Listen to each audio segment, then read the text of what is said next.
বিশাল এরিয়ার উপর প্রাসাদসম বাড়িটাকে ঠিক নতুন বউয়ের মতো করে সাজানো হয়েছে। চারিদিকে আর্টিফিশিয়াল লাইটিং আর রং বেরঙের কাগজ, লাইট, বেলুন, ফুল আর রঙিন ফিতা দিয়ে সাজানো হয়েছে। কিছুক্ষণ আগেও লোকজনের কোলাহলে গম গম করছিল, কিন্তু এখন সব একেবারে নিস্তব্ধ। হবে নাই বা কেন? রাত তো আর কম হল না যে যার মতো ঘুমিয়ে পড়েছে, শুধুমাত্র দুজন ছাড়া। তাদের মধ্যে একজন হলাম আমি আর অন্যজন আমার বর। হ্যাঁ, ঠিকই ধরেছেন, এ বাড়িতে আজ একটা বিয়ে হয়েছে। আজ বললে হয়তো ভুলই হবে। আসলে বিয়েটা গতকালকেই হয়েছে, আজকে আমাদের বাসর রাত। অবাক হচ্ছেন? ভাবছেন বিয়ে কালকে হলো অথচ বাসর আজকে। অবাক হবেন না, আসলে পরিস্থিতিটাই এমন ছিল যে এছাড়া আর কোনো উপায়ই ছিল না। আমাকে এখন যেই রুমটাতে রাখা হয়েছে সেটা নাকি উনার মানে আমার বরেরই রুম। বাসরঘর বলতে যেমন একটা ঘরকে একটা মেয়ে কল্পনায় ভাবে, এই রুমটা ঠিক তেমনই। কিন্তু আমার মধ্যে বিন্দুমাত্র কোনো আগ্রহ নেই। থাকবে কি করে এই মানুষটাকে যে আমি স্বপ্নেও আমার জীবনসঙ্গী হিসেবে ভাবিনি। মাত্র একবারই তার সাথে আমার দেখা হয়েছে, তাও আজ থেকে প্রায় মাস 6 আগে। 6 মাস আগে? উফ! আম্মু, আমরা ওখানে কেন যাচ্ছি বলতো? আমার কিন্তু প্রচণ্ড বিরক্ত লাগছে। আমরা কেন যাচ্ছি তুই জানিস না? জানবো না কেন? কিন্তু আমি একটা জিনিস কিছুতেই বুঝছি না, তোমরা আপুর কথা শুনতে গেলে কেন? ওকে নিষেধ করতে পারলে না? মেনে কি আর সাধে নিয়েছি? তোর আপুকে চিনিস না? ওর কথা না শুনে উপায় আছে? সব হয়েছে ওই বিদেশি চ্যানেলগুলোর জন্যে। ডেস্টিনেশন ওয়েডিং বলে কোনো জিনিস কি এখনো বাংলাদেশে সেভাবে চালু হয়েছে তোমারই বল? না হয়নি, কিন্তু তোমাদের আদরের বড় মেয়ে কি বলল, বিয়ে যদি করতেই হয় তাহলে ডেস্টিনেশন ওয়েডিংই করব, আর সেটাও কোনো একটা রয়্যাল প্যালেসে অথবা ভালো কোনো ট্যুরিস্ট স্পটে। পাগলামির একটা লিমিটেশন আছে আম্মু। চুপ কর, ও শুনতে পাবে তো। পেলে পাক, তাতে আমার কি? ভাগ্যিস শহীদুল আঙ্কেল ছিল, না হলে যে কি হতো।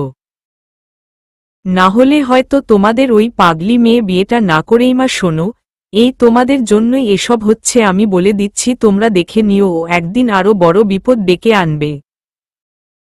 আচ্ছা বাবা, ঠিক আছে ঠিক আছে, আমাদেরই সব দোষ, এবার খুশি তো? হ্যাঁ, তো তোমাদেরই তো দোষ, আদর দিয়ে দিয়ে তোমরা ওকে মাথায় তুলে ফেলেছ। ও যাই বলছে তোমরা লাফাতে লাফাতে তাই করছো। তোমাদের আশকারা পেয়ে পেয়েই ও দিন দিন আউট অফ কন্ট্রোল হয়ে যাচ্ছে। এখনো সময় আছে, সাবধান হও, না হলে কিন্তু পরে পস্তাতে হবে। এতক্ষণ যাদের কথা শুনছিলেন তারা হচ্ছে আমার আম্মু আর ভাইয়া।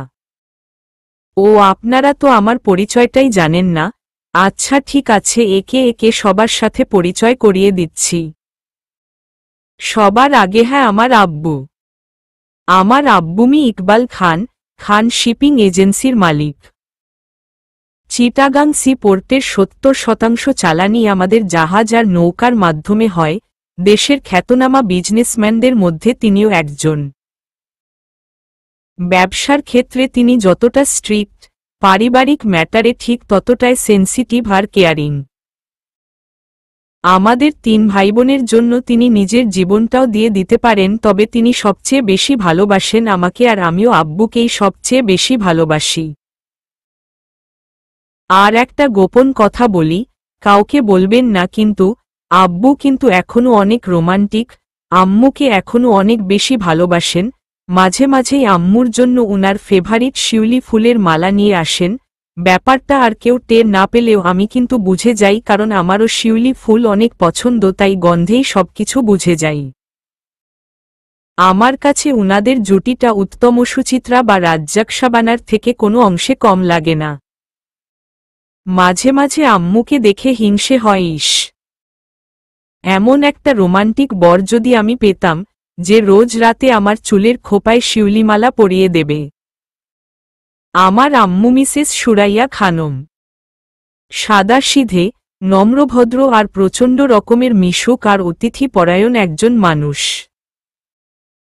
বিকম কমপ্লিট করেছেন কিন্তু এখন পুরো দস্তুর গৃহিণী, সংসারের পুরো হাল ধরে রেখেছেন নিজের একা হাতে। আম্মুর সবচেয়ে বড় উইকনেস হচ্ছে রান্না। কি অবাক হলেন তাই না? আসলে আম্মু রান্না করতে ভীষণ পছন্দ করেন, ট্রেডিশনাল রান্নায় উনার জুড়ি মেলা ভার, কিন্তু তাতেও তিনি ক্ষান্ত দেননি। টিভিতে বিভিন্ন রান্নার অনুষ্ঠান দেখে রোজ রোজই নতুন নতুন রান্না ট্রাই করেন আর একরকম জোর করেই আমাদের সবাইকে সেগুলো খাওয়ান। বেশিরভাগ রেসিপিই হয় একেবারে অখাদ্য, তবুও আমাদের সেগুলো মুখ বন্ধ করে খেয়ে যেতে হয় আর অবলীলায় মিথ্যে প্রশংসাও করতে হয়। আফটার অল আম্মু রান্না করেছে বলে কথা, মায়ের রান্নাকে কি আর কেউ খারাপ বলতে পারে? আমার একটা জিনিস কিছুতেই মাথায় আসে না, এসব রান্নার অনুষ্ঠানে এমন সব উদ্ভট রান্না করা শিখিয়ে ওদের কি লাভ? শুধু শুধু আমাদের মতো নিরীহ প্রাণীদের খুন করার নতুন নতুন রাস্তা উদ্ভাবন করার কোনো যুক্তি আসে? আমার যদি সাধ্য থাকত তাহলে মিসেস কেকা ফেরদৌসি আন্টিকে অ্যাটেম্প্ট টু মার্ডার কেসে শুলে চোরাতাম, নয়তো এই অপরাধে তাকে যাবজ্জীবন কারাদণ্ড দিয়ে উনাকে উনার নিজের রান্না করা খাবারই 3 বেলা খেতে দিতাম। এবার আসি আমার ভাইয়ার কাছে। একটু আগে যেই অ্যাংরি ইয়াংম্যানের কথা শুনছিলেন তিনিই আমার ভাইয়া Ishtihar Iqbal Shrabon, the best brother in the world. ভাইয়া এই পৃথিবীতে সবচেয়ে বেশি ভালোবাসে আমাকে, আমার জন্য নিজের সব সুখ শান্তি বিসর্জন দিতে পারে। ভাইয়া আমাদের ভাইবোনদের মধ্যে সেকেন্ড, মানে মেজো। শুনেছি বাড়ির মেজো ছেলে মেয়েগুলো নাকি বদের হাড্ডি হয়। ভাইয়াকে না দেখলে হয়তো কথাটা অবলীলায় বিশ্বাস করে নিতাম, কিন্তু ভাইয়াকে দেখার পর আর তা সম্ভব না, কারণ ভাইয়ার মতো নম্র ভদ্র আর ভালো ছেলে টর্চলাইট দিয়ে খুঁজলেও আর 2-1টা পাওয়া যাবে কিনা আমার সন্দেহ আছে। ভাইয়া বড় আপুর থেকে মাত্র 1.5 বছরের ছোট, কিন্তু ওর আচার আচরণে যে কেউ মনে করবে যে ও আমাদের বড় ভাইয়া। আর বলবে নাই বা কেন? ছোট থেকেই আমাদের 2 বোনকে দুহাতে আগলে রেখেছে আমাদের ভাইয়া। ভাইয়া অনার্স ফাইনাল ইয়ারে পড়ে, কিন্তু এখনই পড়াশোনার পাশাপাশি বাবার বিজনেসের দেখাশোনা শুরু করে দিয়েছে। ভাইয়ার শুধু একটাই প্রবলেম, খুব সহজে রাগে না, তবে একবার রাগলে আর নিজেকে কন্ট্রোল করতে পারে না। তাই যখনই রেগে যায় নিজেকে নিজের রুমে বন্দি করে রাখে, দরজা জানালা সব বন্ধ করে রুম অন্ধকার করে বসে থাকে। রাগ কমলে তখনই বের হয়, তার আগে না। আমার বড় আপু ইর্তিজা ইকবাল শ্রুতি নামেই আমাদের মধ্যে বড়, কিন্তু আচার আচরণে, কার্যকলাপে আমাদের সবার মধ্যে ছোট। প্রচণ্ড রকমের জেদি আর একরোখা, একবার যা বলবে করেই ছাড়বে। আর পড়াশোনা কাজে কর্মে একেবারে ঢ্যাঁড়স, একেবারে অকর্মার ঢেকি বলতে যা বোঝায় তাই। আপুর সবচেয়ে পছন্দের কাজ হচ্ছে ঘুম, একবার ঘুমালে ওকে উঠানোর সাধ্য আর কারো নেই। আমার তো মাঝে মাঝে মনে হয় ওকে ঘুমন্ত অবস্থায় চিটাগাং থেকে ঢাকায় কিডন্যাপ করে নিয়ে গেলেও ও কিছুই টের পাবে না। ভাইয়া আর আপুর সম্পর্কটা অনেকটা টম এন্ড জেরি কার্টুন সিরিজের মতো। ভাইয়া ওকে একেবারেই সহ্য করতে পারে না, শুধুমাত্র ওর এই একরোখা জেদের জন্য, কিন্তু আম্মু শ্রুতি আপু হচ্ছে আম্মুর চোখের মণি। ভাইয়ার অভিযোগ আম্মুর লাই পেয়ে পেয়েই নাকি ও মাথায় উঠে গেছে, ওর এই অধপতনের জন্য নাকি আম্মুই দায়ী। এবার আসি আমার পরিচয়, আমি শ্রেয়া, ইপসিতা ইকবাল শ্রেয়া। আমি পরিবারের সবচেয়ে ছোট সন্তান আর সবার নয়নের মণি, বিশেষ করে ভাইয়ার আর বাবার। আপাতত আমার এইটুকু পরিচয় জানলেই চলবে। আসলে আমার সম্পর্কে বলার মতো আর তেমন কিছুই নেই, যেটুকু আছে ধীরে ধীরে সবই জানতে পারবেন। পরিচয় পর্ব তো শেষ, এবার আজকের ঘটনায় আসা যাক। আমরা সবাই এখন একটা এসি ডিলাক্স বাসে করে চিটাগাং থেকে শেরপুরে দিকে যাচ্ছি। সবাই বলতে আমরা আর আমাদের কিছু আত্মীয় স্বজন। আর এর পেছনের কারণটা হচ্ছে বড় আপু মানে শ্রুতি আপুর বিয়ে। খন্দকার গ্রুপ অফ ইন্ডাস্ট্রিজের মালিক শাহজাহান খন্দকারের একমাত্র পুত্র আকাশ খন্দকারের সাথে শ্রুতি আপুর বিয়ে ঠিক হয়েছে। শ্রুতি আপু আর আকাশ ভাইয়া একই ভার্সিটিতে পড়াশোনা করেছে, দুজন দুজনকে অনেক পছন্দও করে, আর তাই আমাদের দুই পরিবারই এই বিয়েতে সানন্দে রাজি হয়ে গেছে। কিন্তু সমস্যাটা বাঁধল অন্য জায়গায়। শ্রুতি আপু জেদ ধরে বসল যে ডেস্টিনেশন ওয়েডিং করবে, তাও আবার কোনো রয়্যাল প্যালেসে অথবা ভালো কোনো ট্যুরিস্ট ডেস্টিনেশনে। ডেস্টিনেশন ওয়েডিং, এই ট্রেন্ডটা আমাদের দেশে এখনও সেভাবে পরিচিতি পায়নি।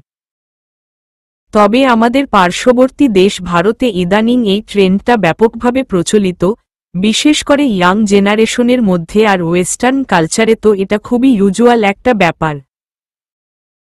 যারা এই ব্যাপারে তেমন কিছু জানেন না তাদের জন্য ব্যাপারটা একটু ক্লিয়ার করে দিচ্ছি। তবে হ্যাঁ, আমি নিজেও কিন্তু এই বিষয়ে খুব বেশি কিছু জানি না, তাই ভুলত্রুটি হলে মার্জনা করবেন। ডেস্টিনেশন ওয়েডিং হল এক বিশেষ বিবাহ রীতি যাতে বিয়ের জন্য বাড়ি থেকে দূরে একটা স্পেসিফিক ডেস্টিনেশন ঠিক করা হয়। জায়গাটা সাধারণত কোনো ঐতিহাসিক নিদর্শন বা ইকোনমিক্যালি অথবা ন্যাচারালি খুব রিচ হয়।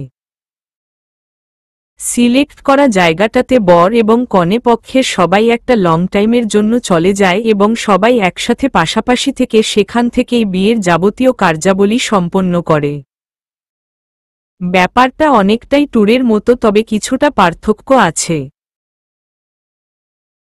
তো শ্রুতি আপুকে হাজার বুঝিয়েও যখন কোনো লাভ হল না, তখন অনেক কষ্টে বাবা আর খন্দকার আঙ্কেল মিলে শেরপুর শহরের অদূরে এই মহুয়া কটেজটা মাত্র 10 দিনের জন্য ব্যবহার করার অনুমতি ম্যানেজ করেছে। আর আমরা সবাই এখন সেখানেই যাচ্ছি। আকাশ ভাইয়াদের ফ্যামিলি দুদিন আগেই ওখানে পৌঁছে গেছে। একটু ঝামেলা থাকায় আমাদের আসতে একটু দেরি হয়ে গেল। ও ম্যাডাম, তাহলে এতক্ষণ ধরে এই কাজ করছিল? আহ ভাইয়া, ডায়েরিটা দে প্লিজ। কেন? আমিও তো দেখি আমার পিচ্চি বোনটা তার ডায়েরিতে কি কি লিখে রেখেছে। প্লিজ ভাইয়া। আচ্ছা ঠিক আছে, এই নে ধর। থ্যাংক ইউ ভাইয়া, জড়িয়ে ধরে। আমার পাগলি বোনটা, তা আজকে তোর ডায়েরিতে কি কি লিখলি? কিছুই না। তাহলে এতক্ষণ ধরে কি করছিলি? পড়ছিলাম। তোর লেখা তুই পড়তে যাবি কেন? কোনো কাজ নেই তাই। ওর দিকে তাকিয়ে মুচকি একটা হাসি দিলাম। আমার পিচ্চি বোনটা, যাকে আমি এই পৃথিবীতে সবচেয়ে বেশি ভালোবাসি। প্রচণ্ড রকমের শান্তশিষ্ট আর ভালো মেয়ে, সবসময় চুপচাপ থাকে কিন্তু সবার সব রকম খবরাখবর রাখে। সবার ভালো মন্দ, কখন কার কি লাগবে সবকিছুর। এক কথায় সব দিক দিয়েই পারফেক্ট আমার বোনটা, শুধু একটা দিক ছাড়া, আর সেটা হলো ইজিলি সবার সাথে মিশতে পারে না, তাই ভালোভাবে কারো সাথে চেনা জানা না হওয়া পর্যন্ত ইউজুয়ালি এভয়েড করার চেষ্টা করে। ভাইয়া, কিছু বলবি? চমকে উঠে। মন খারাপ? আরে না। তাহলে? ওই একটু মেজাজ খারাপ। কেন? কেন আবার? ওই শ্রুতিটার জন্য। তুই বল, এসবের কোনো মানে হয়? কেন? সব সময় ওই হিন্দি সিরিয়াল আর রাবিশ রিয়ালিটি শোগুলো দেখে দেখে পেতনিটার মাথায় এসব ভূত চেপেছে। তাহলে ওকে কিছু বলছিস না কেন? বলতাম, কিন্তু ওর মুখের দিকে একবার তাকিয়ে দেখ, কি দেখতে পাচ্ছিস? কি? ওকে কত খুশি লাগছে দেখেছিস? হুম। ওর এই হাসি খুশি মুখটা দেখে আর কিছু বলতে পারছি না। হাজার হোক আমাদেরই তো বোন, তাই ওর হাসির জন্য সব করতে পারি। শুধু ওকেই ভালোবাসিস। আর আমি? ওর মাথায় হাত বুলিয়ে, আরে পাগলি, তোকে তো আমি আমার নিজের থেকেও বেশি ভালোবাসি। খুশি হয়ে ভাইয়াকে জড়িয়ে ধরলাম। লাভ ইউ সো মাচ ভাইয়া। লাভ ইউ টু পিচ্চু। আরহামের point of view. Hi guys, I am Arham Chowdhury. Chowdhury group of ইন্ডাস্ট্রিজের মালিক আশরাফ চৌধুরীর কনিষ্ঠ পুত্র। বছর দুয়েক আগে ঢাকা ইউনিভার্সিটি থেকে বিবিএ কমপ্লিট করেছি, বর্তমানে একটা মার্কেটিং এজেন্সিতে মার্কেটিং হেড হিসেবে কর্মরত আছি। বাবা অবশ্য আমার এই ডিসিশনে বেশ অসন্তুষ্ট, উনি চান আমি হায়ার স্টাডিজের জন্য দেশের বাইরে যাই, তারপর উনার বিজনেসের দেখাশোনা করি। কিন্তু ফ্যামিলি বিজনেস নিয়ে আমার কোনো মাথা ব্যথা নেই, আমি চাই ইন্ডিভিজুয়ালি কিছু একটা শুরু করি। ইনফ্যাক্ট বিজনেস নিয়েই আমার তেমন কোনো মাথা ব্যথা নেই, আমি যে এক্স্যাক্টলি কি চাই সেটাই এখনো ঠিক করে উঠতে পারিনি। অবশ্য বাবাকে নিয়ে আমার তেমন কোনো মাথা ব্যথা নেই, কারণ এ বাড়িতে আমার সবচেয়ে বড় সাপোর্টার হচ্ছে আমার লাভিং বড় ভাবি। মা মারা গেছেন যখন আমার বয়স মাত্র 12 বছর, উনি বেঁচে থাকলে হয়তো আমার আরও একজন সাপোর্টার বাড়ত। আমার বড় ভাইয়া আহনাফ চৌধুরী বাবা মার একান্ত বাধ্য সন্তান। পড়াশোনার পাঠ চুকিয়ে এখন আমাদের ফ্যামিলি বিজনেসের দেখাশোনা করছে। আমি আর ভাইয়া দুজনে দুই মেরুর বাসিন্দা, আমি যেখানে কারোর ইচ্ছা অনিচ্ছার কোনো তোয়াক্কা করি না, যখন যা ইচ্ছে হয় তাই করি, ভাইয়া সেখানে বাবার ইচ্ছের বিরুদ্ধে এক কদমও এগোতে পারে না। আমার এসব উড়নচণ্ডী ভবঘুরে লাইফের সবচেয়ে বড় সাপোর্টার ছিলেন আমার মা মিসেস তহুরা চৌধুরী। তিনি আর নেই, তবে রেখে গেছেন তারই ছায়া সায়নী ভাবি, মানে বড় ভাইয়ার ওয়াইফকে। সম্পর্কে আমার ভাবি হলে হবে কি, আমাকে তিনি একদম নিজের ছোট ভাইয়ের মতোই ট্রিট করেন। মা মারা যাওয়ার বছর দুয়েক পরেই ভাবি এ বাড়িতে বউ হয়ে আসেন, তারপর থেকেই আমার বেস্ট ফ্রেন্ড, বড় বোন, শিক্ষক সবকিছুই হয়ে উঠেছেন তিনি। শুধু আমারই না, এই পরিবারের প্রতিটি মানুষের ভালো মন্দ সবকিছুর খেয়াল রাখার দায়িত্ব তিনি অক্ষরে অক্ষরে পালন করে যাচ্ছেন। মার অবর্তমানে সংসারটাকে তিনি একা হাতে ধরে রেখেছেন। একজন আদর্শ গৃহবধূ বলতে যা বোঝায় তার সব গুণই তার মাঝে আছে। আমাদের ফ্যামিলিতে সবচেয়ে পিচ্চি আর ইম্পর্টেন্ট সদস্যের নাম আয়মান চৌধুরী ওরফে মাহিন, বড় ভাইয়া আর ভাবির একমাত্র সন্তান। 5 বছর পেরিয়ে এবার 6 বছরে পা দিয়েছে।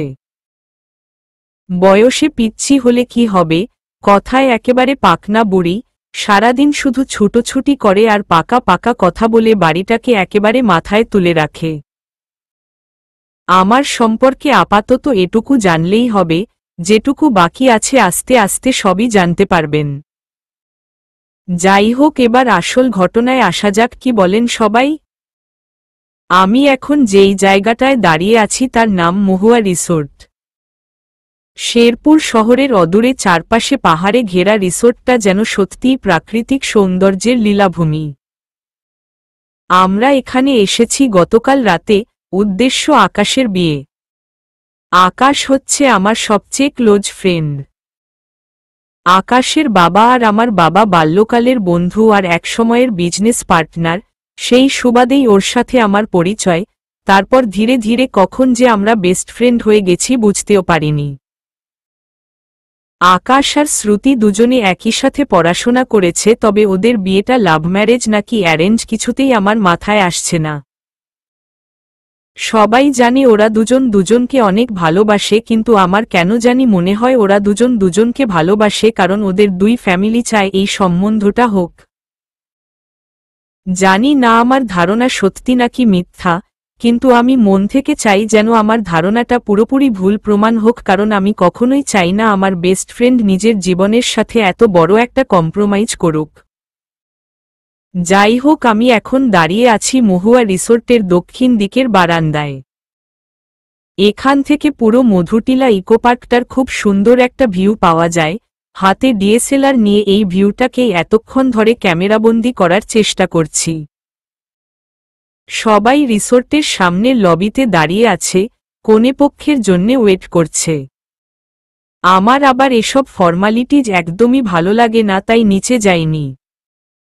রিসোর্টের পার্কিং লটে বেশ কয়েকটা গাড়ি এসে থামল, মনে হচ্ছে ওই বাড়ির লোকজন চলে এসেছে।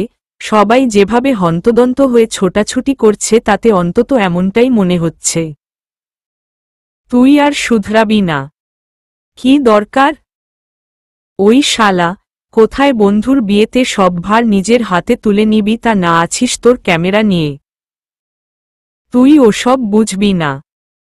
বোঝার দরকারও নেই, এখন তাড়াতাড়ি নিচে আয়ত। কেন, কি দরকার? আরে ও বাড়ির সবাই চলে এসেছে তো।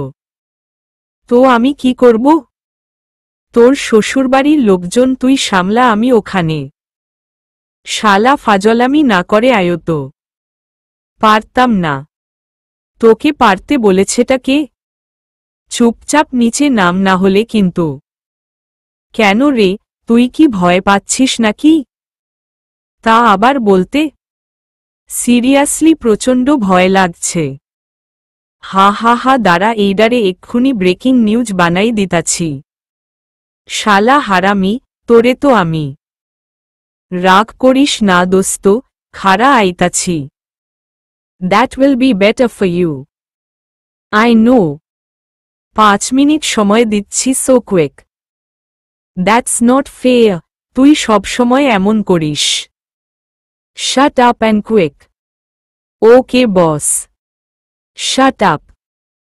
উফ, এই আকাশটাও নাই বাবা, তাড়াতাড়ি নিচে যাই, না হলে আবার ওই হিটলারটা আমাকে খুন করে ফেলবে।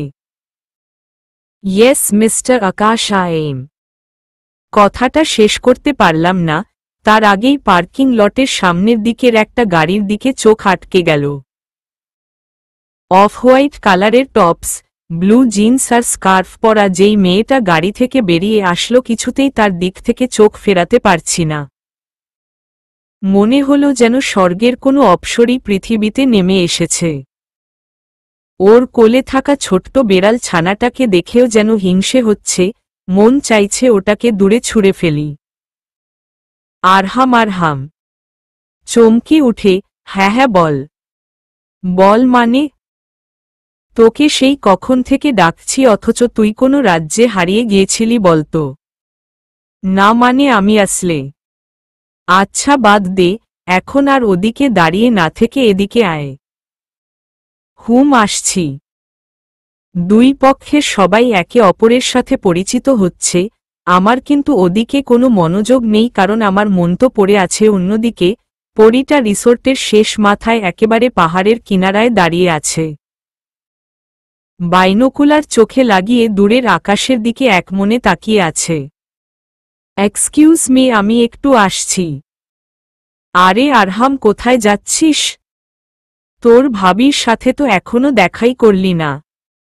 আরে বেটা, 1 মিনিট দাঁড়া, আসছি। আরহাম শোন বলছি, যা বাবা, চলেই গেল। এই ছেলেটা কখন যে কি করে কিছুই বুঝি না। আকাশকে কোনো মতে ম্যানেজ করেই মেয়েটাকে যেদিকে দেখেছিলাম সেদিকে ছুটলাম। ও এখনও ওখানেই দাঁড়িয়ে আছে, এখন আর বেড়াল কোলে নেই, চোখে বাইনোকুলার লাগিয়ে দূরে তাকিয়ে আছে। আস্তে আস্তে ওর দিকে এগিয়ে গেলাম, একেবারে পেছনে এসে দাঁড়ালাম। Excuse me. চুপ। হ্যালো, শুনতে পাচ্ছেন? চুপ।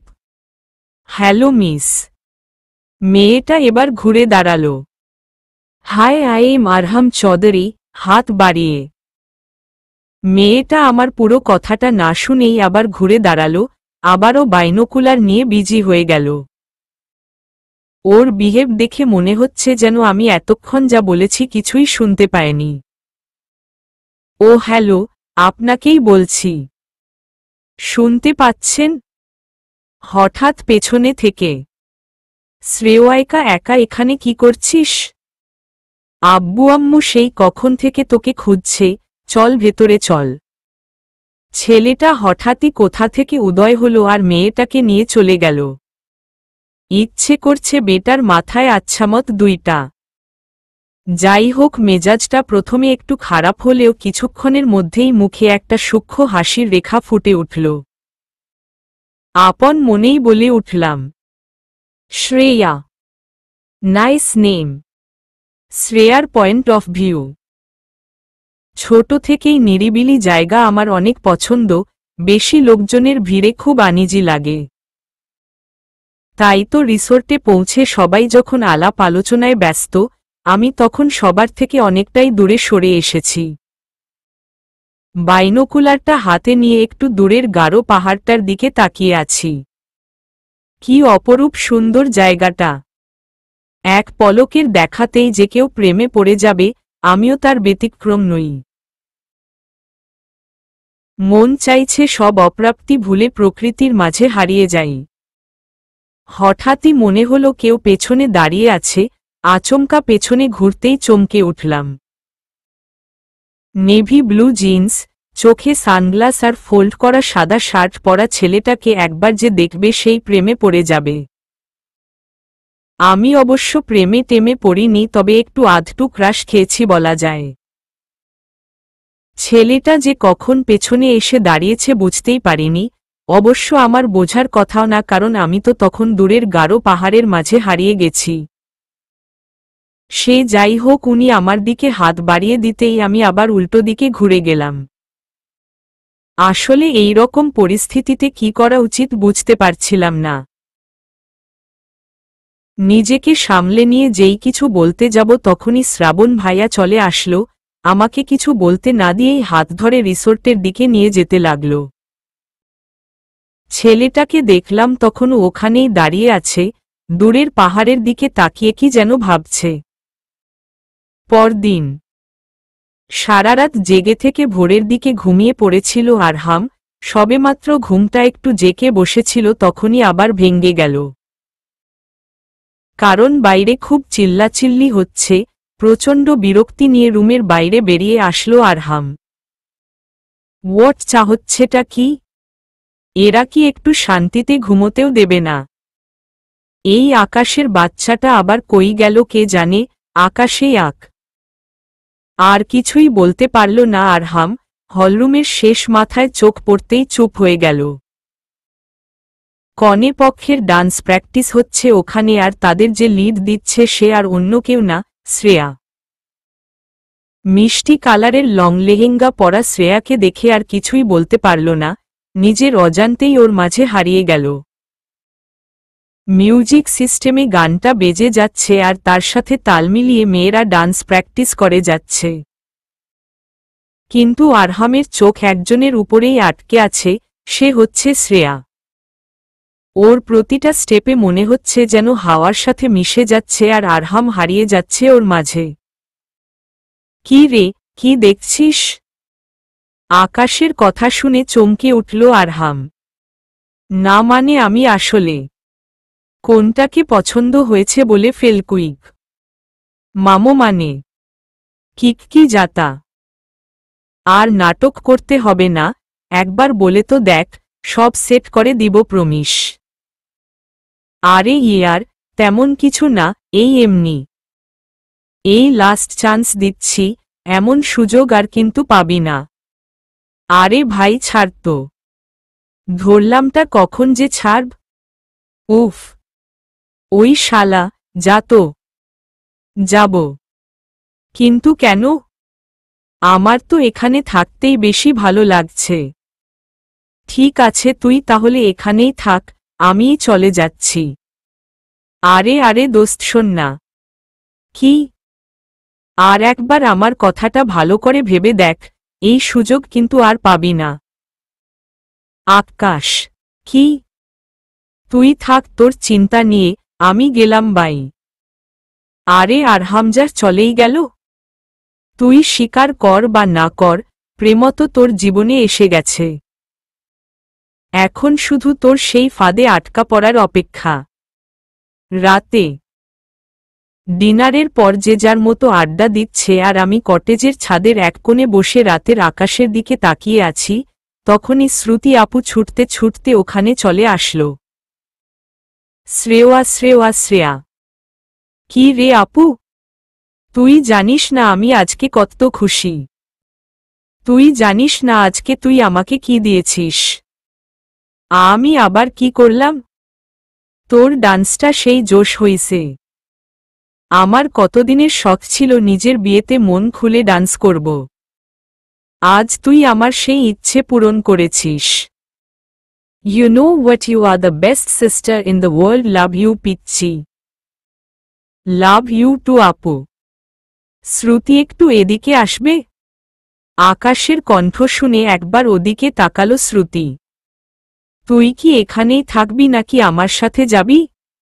কেন আপু? একবার ওদিকে তাকিয়ে দেখ। পেছনে ফিরতেই আকাশ ভাইয়াকে দেখতে পেলাম। আপু তুই যা, আমি এখানেই ঠিক আছি। আচ্ছা বাই, অল দ্য বেস্ট। মুচকি হাসি দিয়ে শ্রুতি আপু আকাশ ভাইয়ার সাথে চলে গেল। আমি আগের মতোই আকাশ দেখায় ব্যস্ত হয়ে পড়লাম। কখন যে আরহাম পেছনে এসে দাঁড়িয়েছে বুঝতেই পারিনি। আপনি কি সবসময়ই এমন একা থাকতে পছন্দ করেন? চুপ। ও হ্যালো মিস শ্রেয়া, শুনতে পাচ্ছেন? চুপ। কি আশ্চর্য, এই মেয়ে নিজেকে ভাবেটা কি? এই যে মিস, আপনি কি কানে শুনতে পান না নাকি? প্রবলেমটা কি আপনার? একবার উনারোর দিকে তাকালাম, তারপর আবারও আকাশ দেখায় মনোযোগ দিলাম। মেজাজটা এবার খুব খারাপ হয়ে গেল। আজব তো, এই মেয়ে দেখি আমাকে পাত্তাই দিচ্ছে না। সবকিছুর একটা লিমিটেশন আছে, আমাকে ভাব দেখানো। দাঁড়াও দেখাচ্ছি মজা। উনি এবার একেবারে আমারও সামনে এসে দাঁড়ালেন। এই যে মিস, আপনার প্রবলেমটা কি? আপনার সাথে যখনই কথা বলার চেষ্টা করি আপনি আমাকে অ্যাভয়েড করে যান। এত ভাব নেয়ার কি আছে? কি ভাবেন নিজেকে, বিশ্বসুন্দরী? নেহায়েত আপনি ভাবির ছোট বোন, তাই একটু আধটু আলাপ করার চেষ্টা করছিলাম, না হলে আপনার মতো অহংকারী দেমাগী মেয়ের সাথে কথা বলতে আমার বয়েই গেছে। আরহাম রাগে গজগজ করতে করতে চলে গেল। পুরো ঘটনাতে আমি যতটা না অবাক হয়েছি তার থেকে বেশি কষ্ট পেয়েছি। আমি কখনোই ইচ্ছে করে কাউকে কষ্ট দেও না, তবুও সবাই কেন জানি আমাকে শুধু শুধু ভুল বোঝে। শ্রেয়া, কি হয়েছে তোর? তোকে এমন লাগছে কেন? ভাইয়াকে দেখে নিজেকে সামলে নিলাম। মন খারাপ? কই না তো। তাহলে তোকে এমন লাগছে কেন? কেমন লাগছে? কি হয়েছে পিচ্চি? কেউ তোকে কিছু বলেছে?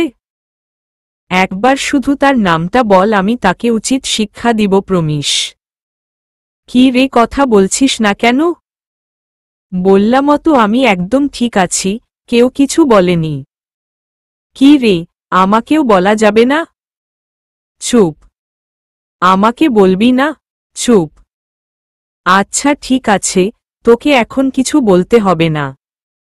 পরে যখন ইচ্ছে হবে তখন বলিস, ঠিক আছে? হুম। ভাইয়া এবার আমাকে পাশে বসিয়ে হাত দুটো শক্ত করে ধরল। আমি ওর কাঁধে মাথা রেখে দূরে তাকিয়ে আছি, আর ভাইয়া আমার ওর মাথায় হাত বুলিয়ে দিচ্ছে। সেই ছোটবেলা থেকেই আমার মন খারাপ দেখলে ভাইয়া এই কাজটাই করে সব সময়। মনে মনে জানি না তোর আজকে কি হয়েছে, তোর এই মন খারাপের কারণটা কে, তবে যেই হোক না কেন সে অনেক বড় একটা ভুল করে ফেলেছে। হে আল্লাহ, তোমার কাছে আমার একটাই চাওয়া, খুব তাড়াতাড়ি আমার এই পিচ্চি বোনটার জন্য এমন একজনকে পাঠাও যে ওকে আমার থেকেও বেশি ভালোবাসবে, ওর মনের কথাটা বলার আগেই বুঝে নেবে, সব সময় বুকে আগলে রাখবে। আমার ভাগের সবটুকু সুখ তুমি শ্রেয়াকে দিয়ে দাও, আমিন। এদিকে নিজের রুমে বসে আছে আরহাম, মনটা কেমন যেন অস্থির অস্থির লাগছে। আচ্ছা, আমি আবার একটু বাড়াবাড়ি করে ফেললাম না তো? না, বাড়াবাড়ি কেন হবে? ওই অহংকারী মেয়েটা এটাই ডিজার্ভ করে। সোজা করেছি, একদম ঠিক করেছি। কি রে, একা একা কি বিড়বিড় করছিস? চমকে উঠে, ও তুই? ও কিছু না, এমনি। কি এত ভাবছিলি বলতো? আরে তেমন কিছু না, বাদ দে তো। আচ্ছা বাদ দিলাম, এখন চলতো আমার সাথে। কোথায়?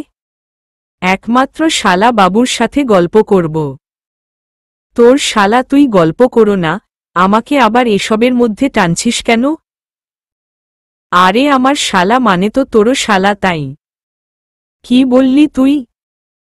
সরি সরি, মানে আমি বলতে চাইছিলাম যে আমার শালা ভবিষ্যতে তোর সম্বন্ধীয় তো হতে পারে, তাই না? শালা খবিস, লাথি খাওয়ার খুব শখ হইছে না? রাগ করছিস কেন দোস্ত? শ্রুতির ছোট বোনটা কিন্তু দেখতে শুনতে ওর থেকেও সুন্দরী। বিড়বিড় করে, হ্যাঁ পুরোই হুড়পড়ি কিন্তু অহংকারী পড়ি। কি রে, আবার কি বিড়বিড় করছিস? চল। হুম চল। এই যে শ্রাবণ, পরিচয় করিয়ে দিচ্ছি, ও হচ্ছে আমার বেস্ট ফ্রেন্ড আকাশ। ও হাই শ্রাবণ। হ্যালো আরহাম। তোমরা কথা বল, আমি একটু আসছি। আকাশ। আকাশ চলে গেল। ও তার মানে তুমি আরহাম, রাইট? হ্যাঁ, কিন্তু আপনি আমাকে চিনলাম কিভাবে তাই তো? আরে এসে পর্যন্ত তোমার নামে এত কিছু শুনেছি যে। ভালো কিছু নিশ্চয় শোনেননি। আরে না, সেরকম কিছু না। এত ফর্মালিটিজ দেখানোর দরকার নেই, আমি জানি সবাই আমার ব্যাপারে কি ভাবে। আমার তো মনে হচ্ছে তুমি এখন ফর্মালিটিজ দেখাচ্ছ। মানে? মানে আমার মনে হয় আমি বয়সে তোমার থেকে ছোটই হব, তবুও তুমি করে বলছি কারণ তুমি আকাশ ভাইয়ার ফ্রেন্ড। আমি যেহেতু ভাইয়াকে তুমি করে বলি তাই তোমাকেও। ইটস ওকে, আমি কিছু মনে করিনি।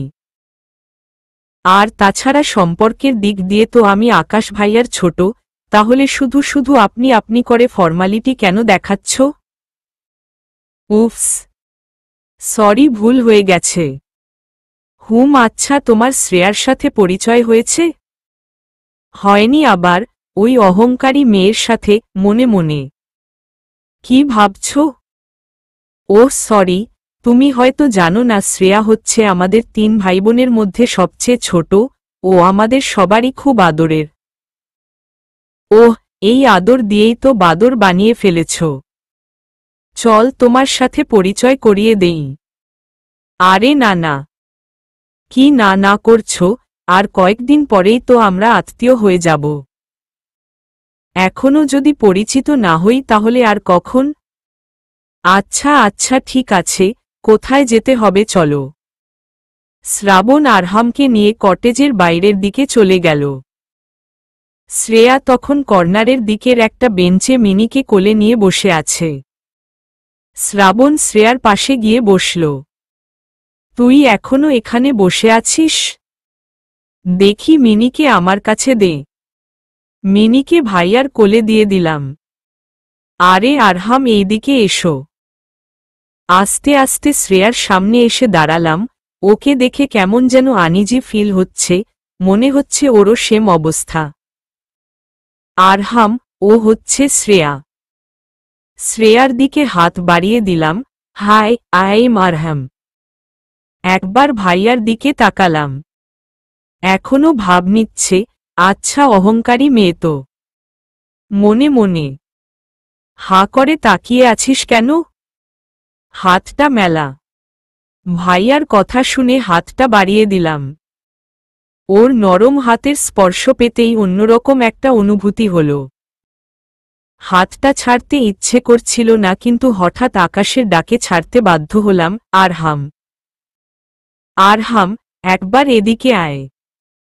বাবা ডাকছে। আকাশ, দাঁড়া আসছি। Sorry guys, I have to go right now, পরে আড্ডা দিব ওকে। আরহাম, ইটস ওকে, সি ইউ। শ্রাবণ। আরহাম চলে গেল। উনি কে ভাইয়া? কেন রে? ছেলেটাকে কি তোর পছন্দ হয়েছে? ভাইয়া। আরে আরে, লজ্জা পাওয়ার কি আছে? পছন্দ হলে বল, আমি সব ঠিক করে দিব। ভাইয়া ভালো হচ্ছে না কিন্তু। ওকে ওকে, আই অ্যাম সরি, প্লিজ রাগ করিস না। হুম।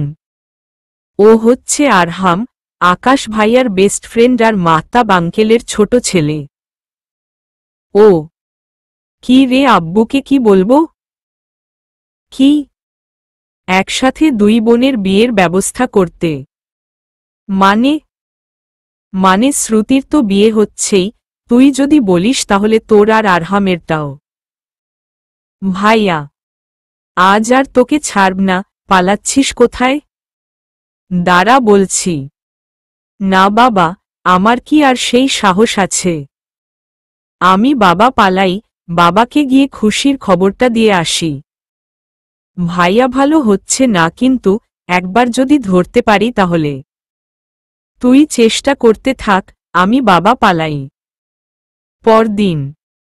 আরহামের পয়েন্ট অফ ভিউ। ডিনার শেষে রুমে বসে আছি। আজ সারাদিন যা যা ঘটেছে সেসব নিয়েই চিন্তা করছি। কেন জানি মনে হচ্ছে শ্রেয়ার সাথে একটু বেশিই বাড়াবাড়ি করে ফেলেছি। মনে কেন হবে? মেয়েটার সাথে সত্যি সত্যিই বাড়াবাড়ি করে ফেলেছি, and I am very sure about that. ও তো আমাকে চিনতই না, সো আমাকে পাত্তা দেবে না, এটাই তো স্বাভাবিক। আমি শুধুই মেয়েটাকে এতগুলো কথা শোনালাম। আর তাছাড়া আজ সারাদিন ধরে মেয়েটার অ্যাক্টিভিটিজ খুব ভালো করে অবজার্ভ করেছি। মেয়েটা কারো সাথেই তেমন একটা কথা বলে না। বেশিরভাগ সময়ই সবার থেকে আলাদা হয়ে আপন মনে কি যেন ভাবে। খুব ইন্টারেস্টিং ক্যারেক্টার। তবে মেয়েটার কোনো একটা প্রবলেমও তো আছেই, কিছু একটা তো আছেই যার জন্যে আমার ওর ব্যাপারে খটকা লাগছে। সে যাই হোক, আপাতত শ্রেয়াকে সরি বলতে হবে, তাহলে হয়তো এই গিল্টি ফিলিংস কিছুটা হলেও দূর হবে। কিন্তু কিভাবে কি করব বুঝছি না। ভাবতে ভাবতেই ছাদে চলে গেলাম। দূর থেকেই দেখলাম শ্রেয়ার কাজিনরা ছাদে বসে আছে, বাট অ্যাজ ইউজুয়াল শ্রেয়া সবার থেকে বেশ দূরে ছাদের এক কোণে বেড়ালটাকে কোলে নিয়ে দাঁড়িয়ে আছে। এই বেড়ালটাকে দেখে খুব হিংসে হচ্ছে। বেটা যে কি পরিমাণ লাকি ও নিজেও জানে না, কারণ শ্রেয়া সবসময় ওকে কোলে নিয়ে ঘুরে বেড়াই। ইস, বেটাকে যদি একবার হাতের নাগালে পেতাম। হঠাৎই বুদ্ধিটা মাথায় আসলো, চুপচাপ নিচে নেমে আসলাম। একটা কাগজে কনফেশনটা লিখে ওর রুমে রেখে চলে আসলাম। আসার সময় দেখলাম শ্রেয়া ওর রুমের দিকেই যাচ্ছে। আমি চুপচাপ নিজের রুমে চলে আসলাম। আপুর বিয়ের আর মাত্র কয়েকদিন বাকি। আমরা সব কাজিনরা আর আপুর কয়েকজন ফ্রেন্ড স্টেজ পারফরমেন্স নিয়ে খুবই বিজি। গায়ে হলুদ আর মেহেদি উৎসব 2 দিনে 2টো পারফরমেন্স আছে আমাদের। সবাই এখন তাই প্র্যাকটিস নিয়ে খুবই ব্যস্ত। আজকেও তার ব্যতিক্রম হয়নি। প্র্যাকটিস শেষ করতে করতে বেশ রাত হয়ে গেছে, তাই ডিনার শেষ করেই নিজের রুমে চলে আসলাম। আমার কাজিনগুলো যারা আমার সাথে রুম শেয়ার করছে সবাই ছাদে আড্ডা দিচ্ছে। রুমে এসে বিছানায় শরীর এলিয়ে দিতেই জিনিসটা আমার চোখে পড়ল। একটা হলুদ খাম আর তার উপরে বেশ বড় বড় করে লেখা, দুনিয়ার সবচেয়ে শান্তশিষ্ট চুপচাপ মেয়েটার জন্য। আর তার ঠিক নিচেই ছোট্ট করে আমার নাম লেখা। কিন্তু আমাকে কেউ লেটার কেন দিতে যাবে? নিশ্চয় কেউ ভুল করে লিখে ফেলেছে। কিন্তু ভুল কি করে হবে? এখানে তো স্পষ্ট করে আমার নাম লেখা আছে। তাহলে ইয়ার শ্রেয়া, এত কিছু চিন্তা না করে চিঠিটা খুলে ফেল না, তাহলেই তো বোঝা যাবে ঘটনাটা কি আর কে লিখেছে। যেই ভাবা সেই কাজ, ঝটপট চিঠিটা খুলে ফেললাম।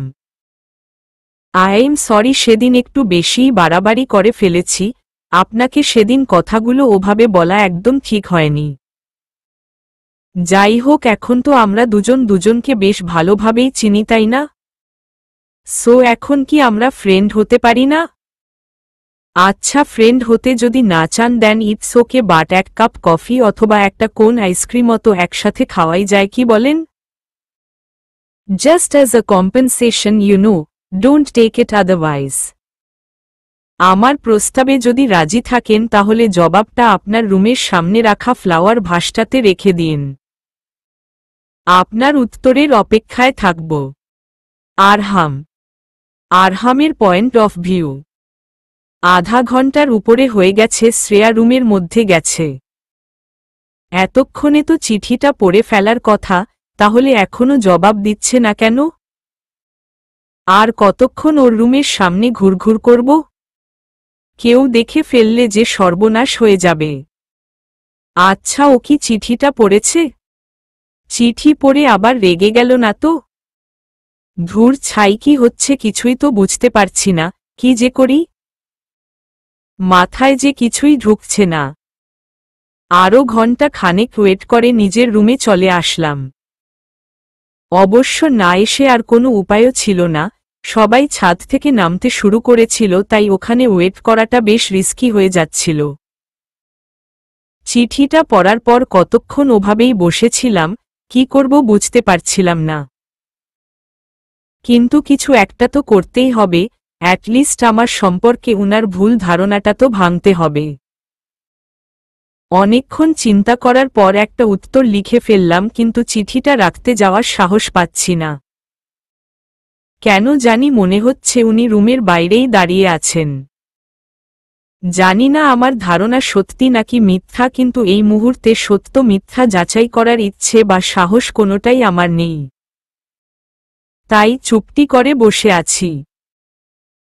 কিছুক্ষণ পরে সবাই যখন রুমে চলে আসলো, তখনই এক ফাঁকে চিঠিটা ফ্লাওয়ার ভাসটার মধ্যে চুপি চুপি রেখে চলে আসলাম। এখন শুধু কালকের জন্যে অপেক্ষা, উত্তরটা পড়ার পর উনার রিয়াকশনটা কেমন হয় খুব দেখতে ইচ্ছে করছে। আরহামের পয়েন্ট অফ ভিউ।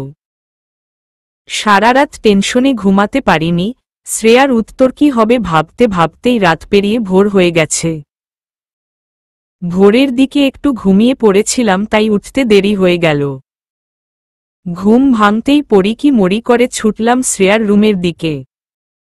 ফ্লাওয়ার ভাসটার মধ্যে চিঠিটা দেখেই মনটা ভালো হয়ে গেল। ঝটপট তুলে নিয়েই রুমের দিকে দৌড় দিলাম। আসার সময় দেখলাম করিডোরের এক কোণে আকাশ আর শ্রুতি দাঁড়িয়ে আছে। ওদেরকে দেখে মনে হচ্ছে খুব সিরিয়াস কোনো ব্যাপারে কথা বলছে, আমাকে দেখার সাথে সাথেই কিছুই হয়নি এমন বিহেভ করতে লাগল। যাই হোক, একটা শুকনো হাসি দিয়ে আমি চলে আসলাম। আসার আগে আর চোখে দেখলাম দুজনে আবারও কেমন যেন সিরিয়াস হয়ে গেছে। রুমে এসেই চিঠিটা খুলে পড়তে শুরু করলাম।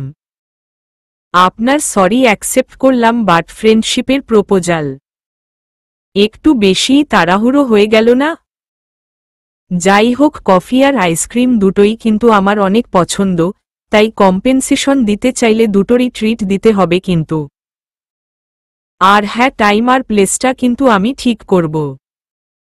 So just keep waiting. Shreya. চিঠিটা পড়তেই মনটা ভালো হয়ে গেল, ঝটপট রেডি হয়ে বাইরে চলে আসলাম। যত তাড়াতাড়ি সম্ভব শ্রেয়াকে খুঁজে বের করতে হবে, আমার যে আর তরস সইছে না। পরদিন। আরহামের ভাষ্য। রাত প্রায় 12টা, কটেজের পেছনের দিকের আউটহাউজের সামনে দাঁড়িয়ে আছি, শ্রেয়ার জন্য অপেক্ষা করছি।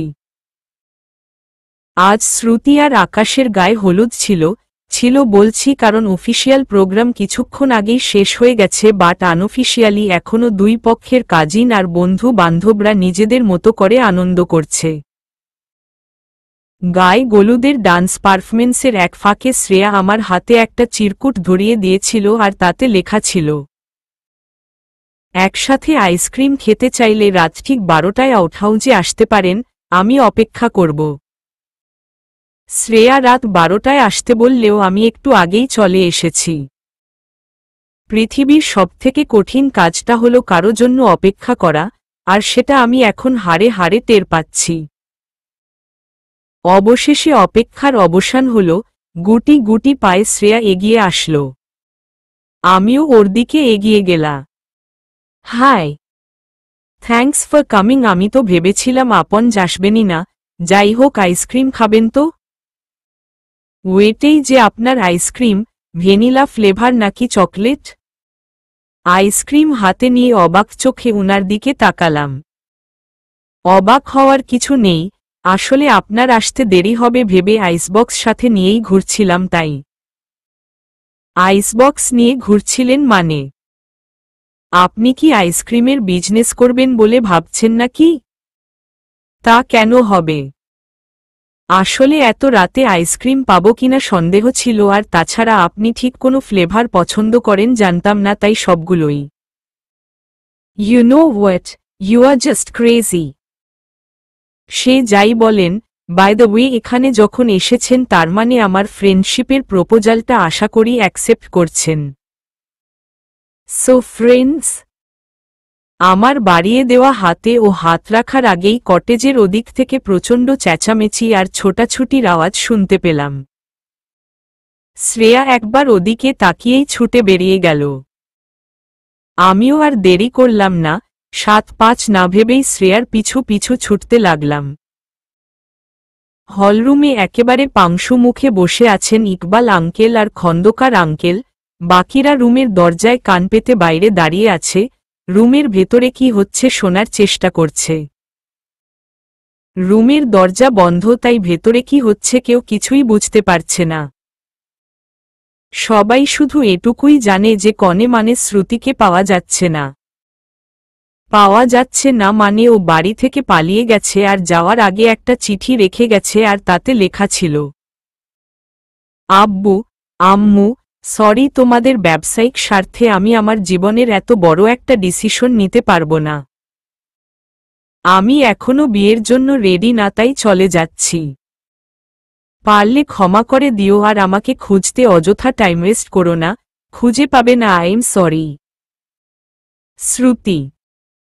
রুমের দরজা খুলল আরও প্রায় ঘণ্টা খানেক পর, দুই হবু বেয়াইয়ের মুখেই তখন স্পষ্ট হাসির রেখা ফুটে উঠেছে। সবাই একরকম কনফিউজড হয়ে ওদিকে ছুটে গেল, সবার সাথে আমিও। সবার উৎসুক মুখের দিকে তাকিয়ে মুখ খুললেন ইকবাল আঙ্কেল। এভাবে হা করে কি দেখছ? কাল বাদ পরশু বিয়ে, আর এখনো সবাই হাত পা গুটিয়ে বসে আছো। যাও যাও, সবাই প্রিপারেশন শুরু কর, অনেক কাজ পড়ে আছে। ইকবাল আঙ্কেলের কথা শুনে সবার মধ্যে একটা গুঞ্জন শোনা গেল, ভিড় ঠেলে এগিয়ে আসলেন দুই বেআইন। বিয়ে মানে? তোমার কি মাথা টাথা ঠিক আছে? আমার মাথা ঠিকই আছে, বিয়েটা হচ্ছে, তবে সেটা আকাশ আর শ্রুতির না, আকাশ আর শ্রেয়ার। উপস্থিত সবাই আতকে উঠল, আকাশ তো রীতিমতো আর্তনাদ করে উঠল।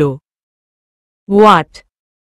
কিন্তু বাবা, আমি আর কোনো কথা শুনতে চাই না, তোমার যদি কিছু বলার থাকে তাহলে আমার সাথে আসো। এখানে আর কোনো সিন ক্রিয়েট হোক আমি চাই না। আকাশ একবার সবার দিকে তাকিয়েই বাবার পিছু পিছু চলে গেল। আরহামের পয়েন্ট অফ ভিউ, বিয়েটা কালকেই হবে, তবে সেটা আকাশ আর শ্রুতির না, আকাশ আর শ্রেয়ার। কথাটা বারবার কানের কাছে বেজেই চলেছে।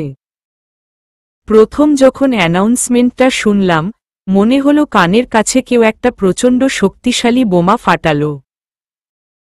কি করব, মেয়েটাকে প্রথম দেখেই যে ওকে ভালো লেগে গিয়েছিল, প্রেমে পড়েছি কিনা এখনো জানি না, কিন্তু এখন ওর আর আকাশের হঠাৎ কি হতে কি হয়ে গেল।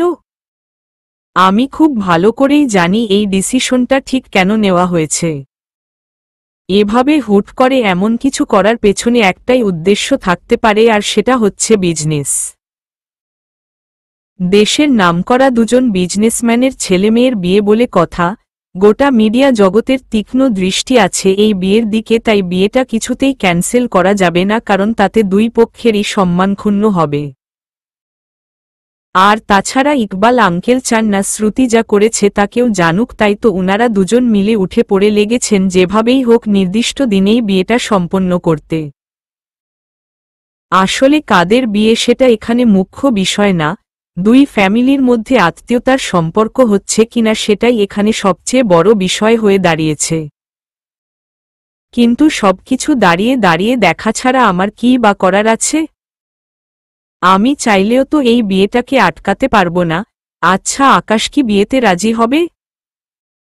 এবার অতীত ছেড়ে বর্তমানে আসা যাক। চৌধুরী ম্যানশনের একেবারে কোণার রুমটায় বধূবেশে বসে আছি, নীরবে শুধু চোখের পানি ফেলে যাচ্ছি।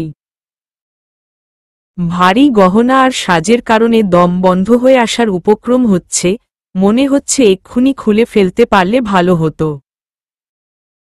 যেই ভাবা সেই কাজ, চোখের পানি মুছে উঠে দাঁড়ালাম, লাগেজ থেকে একটা সুতি কাপড় বের করে নিয়ে চেঞ্জ করে নিলাম। ভয়টা আবারও জেকে বসছে, কিছুই ভালো লাগছে না, কি করব না করব ভাবতে ভাবতেই রুমের সাথে অ্যাটাচ বেকনিতে চলে গেলাম। দূরের আকাশের দিকে তাকালাম, অনেকদিন আকাশ দেখা হয় না, আজ আকাশে কোনো চাঁদ নেই, তারার সংখ্যাও নিতান্তই নগণ্য। নিজেকে খুব নিঃসঙ্গ লাগছে, ঠিক ওই চাঁদ ছাড়া আকাশটার মতোই। ঘড়িতে রাত 12টার ঘণ্টা পড়ল, রুমের বাইরে একটা হালকা শোরগোল শোনা যাচ্ছে। একরকম ধস্তাধস্তি করেই বরের সব বন্ধুরা মিলে তাকে রুমের মধ্যে ঢুকিয়ে দিল। শালা তোরা তো বন্ধু নামের কলঙ্ক রে, সময় আসুক আমিও দেখে নিব। তা নিস বাট এখন আপাতত ভাবিকেই দেখ। ঠিক আছে মামা? ওই তোরা যাবি?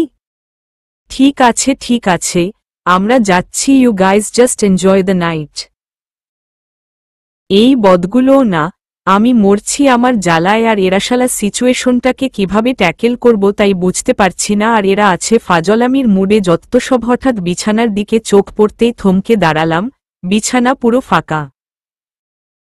পুরো রুমে বেশ ভালো করে দেখে নিলাম, বিছানার একপাশে শ্রেয়ার পরনের শাড়ি গহনা সবকিছু এলোমেলো হয়ে পড়ে আছে, কিন্তু ওকে কোথাও দেখা যাচ্ছে না।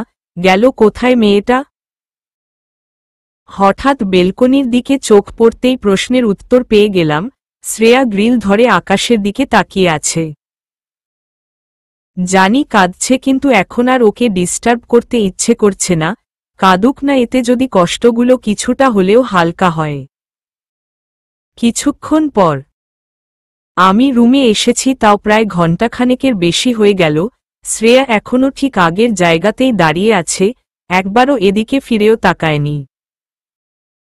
আমার তো মনে হয় ও জানেই না যে আমি এই ঘরে এসেছি, অবশ্য জানলেও খুব একটা লাভ হতো বলে আমার মনে হয় না। যাই হোক, শেষমেশ ওর দিক থেকে চোখ ফিরিয়ে নিজের দিকে মনোযোগ দিলাম। এখনও বিয়ের শেরওয়ানি পরে আছি। না, এভাবে আর থাকা যাবে না, ভীষণ অস্বস্তি লাগছে। ওয়াশরুমে গিয়ে ফ্রেশ হয়ে পোশাক পাল্টে নিলাম, রুমে ঢুকতেই ফোনের মেসেজ টোনটা বেজে উঠল। আহাদ মেসেজ দিয়েছে। কি রে, স্কোর কত হলো? বাউন্ডারি মারতে পারলি নাকি সিঙ্গেলেই সন্তুষ্ট থাকতে হচ্ছে? শালা, এগুলো বন্ধু নাকি? সারাক্ষণ মাথায় কি খালি এগুলোই চলে? একটু পর পরই এক এক বান্দর ফোন আর মেসেজ দিয়েই যাচ্ছে, বিরক্ত হয়ে ফোনটাই বন্ধ করে দিলাম। কিছুক্ষণ পর বছরের এই সময়টাতে রাত যত বাড়তে থাকে, আবহাওয়া ততই ঠান্ডা হয়। আজকেও এর ব্যতিক্রম হচ্ছে না, বেশ শীত শীতই লাগছে। শ্রেয়া এখনও বেলকনিতেই বসে আছে, ওখানে থাকলে তো ঠান্ডা লেগে যাবে।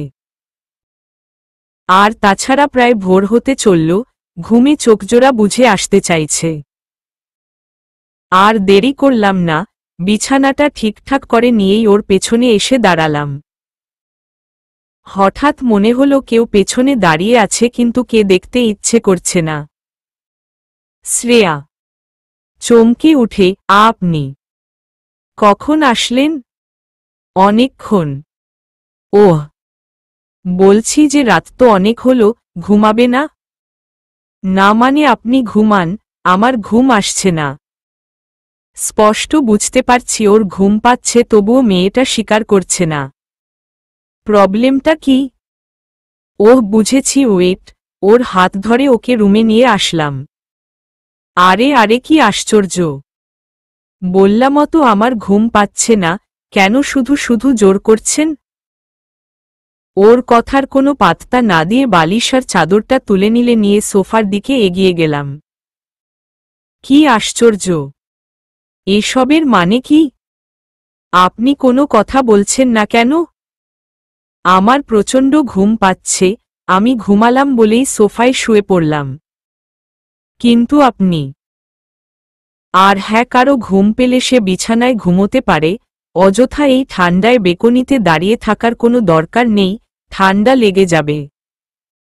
অবাক হয়ে, জি? কিছু বললেন? না কিছু না, রাত অনেক হয়েছে, ঘুমিয়ে পড়। হুম।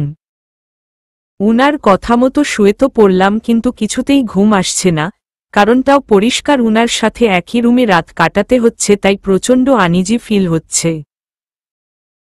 হাজবেন্ড ওয়াইফ একসাথে থাকবে এটাই তো স্বাভাবিক, কিন্তু আমাদের প্রেক্ষাপটটা ভিন্ন, তাই নিতান্ত অনিচ্ছা সত্ত্বেও চোখজোড়া বন্ধ করে ঘুমানোর চেষ্টা করতে লাগলাম, কিন্তু ঘুম আসার বদলে উল্টো পুরনো স্মৃতিগুলো চোখের সামনে ভেসে উঠতে লাগল।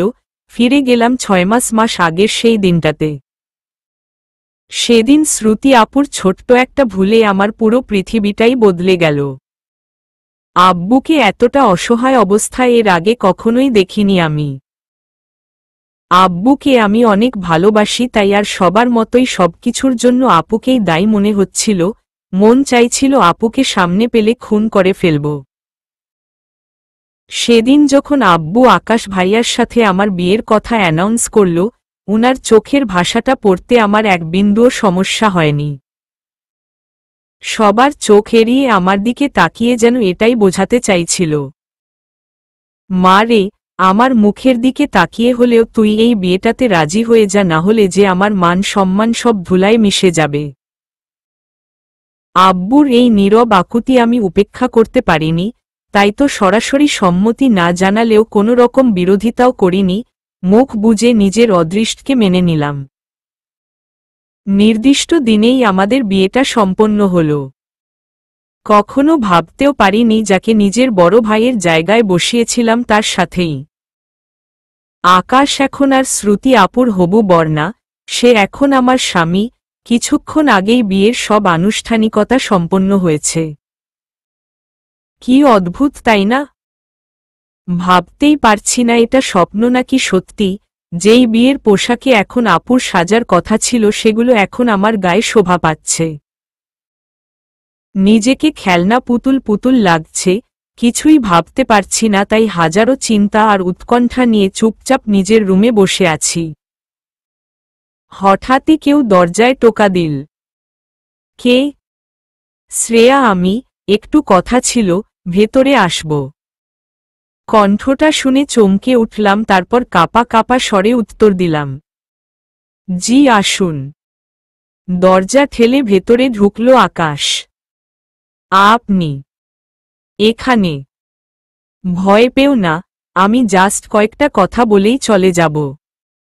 না মানে আমি আসলে এটা মিন করিনি। ইটস ওকে, আমি কিছু মনে করিনি। আপনি কি যেন বলবেন বলছিলেন? ও হ্যাঁ, আসলে আমরা এখনই রওনা দিব। এখনই? টেনশন নিও না, তোমাকে এখনই যেতে হবে না, তুমি বরং আপাতত তোমার ফ্যামিলির সাথেই থাকো। মানে? আমি জানি তুমি আমাকে, আই মিন এই বিয়েটাকে এখনো মেনে নিতে পারোনি, আসলে পারার কথাও না। আমাদের দুজনের জন্যেই ব্যাপারটা বেশ কঠিন, তাই আমি চাই এত তাড়াহুড়ো না করে আমরা নিজেরা একটু টাইম নেই। কিন্তু চিন্তা করো না, বাবা মাকে আমি ম্যানেজ করে নেব, তুমি জাস্ট নিজের দিকে খেয়াল রাখো, কেমন? উনি চলে যাচ্ছিলেন, হঠাৎ কি মনে করে যেন উনাকে ডাকলাম। শুনুন। চমকে উঠে পেছনে ফিরে তাকালো আকাশ। কিছু বলবে? একটা প্রশ্ন করতে পারি? অবাক হয়ে, কি প্রশ্ন? Are you all right? আপনি ঠিক আছেন তো? হঠাৎ এই প্রশ্ন করলে যে? না মানে আপনি আর শ্রুতি আপু তো এখন আমার জন্য আপনারা দুজন। একটা দীর্ঘ নিঃশ্বাস ফেলে ওর দিকে এগিয়ে গেলাম। ওর কাঁধে দুহাত রাখলাম, নিচের দিকে তাকিয়ে আছি, রাগটাকে কন্ট্রোল করার চেষ্টা করেছি। অবাক হয়ে উনার দিকে তাকালাম, প্রচণ্ড অস্বস্তি লাগছে। আজ এখানে যা কিছুই হয়েছে তার জন্য কোনোভাবেই তুমি দায়ী নও, বুঝেছ? মনে হচ্ছে উনি অনেক রেগে গেছেন। ভয় ভয় মাথা নাড়ালাম। দেখো শ্রেয়া, শ্রুতি আর আমার মধ্যে যেটা ছিল সেটা আদৌ ভালোবাসা ছিল নাকি অন্য কিছু আমার জানা নেই। তবে যাই থাকুক না কেন, যেই মুহূর্তে আমি কবুল পড়েছি আমি সবকিছু ভুলে গেছি। অতীতে আমার সাথে যা কিছুই হয়েছে সবই এখন মিথ্যা, তুমি আমার স্ত্রী এটাই এখন আমার কাছে সবচেয়ে বড় সত্যি। অবাক হয়ে উনার দিকে তাকিয়ে আছি, কি বলবো কিছুই বুঝতে পারছি না। জানি তোমার মনের মধ্যে এখন অনেক প্রশ্ন ঘুরপাক খাচ্ছে। সব প্রশ্নের উত্তর দেওয়া আমার পক্ষে সম্ভব না, তবে আপাতত তোমাকে এটুকু আশ্বাস দিতে পারি, এখন থেকে আমার সবটুকু দিয়ে আমি শুধু তোমাকেই ভালোবাসার চেষ্টা করব আর আমি জানি আমি সেটা পারব। চলবে।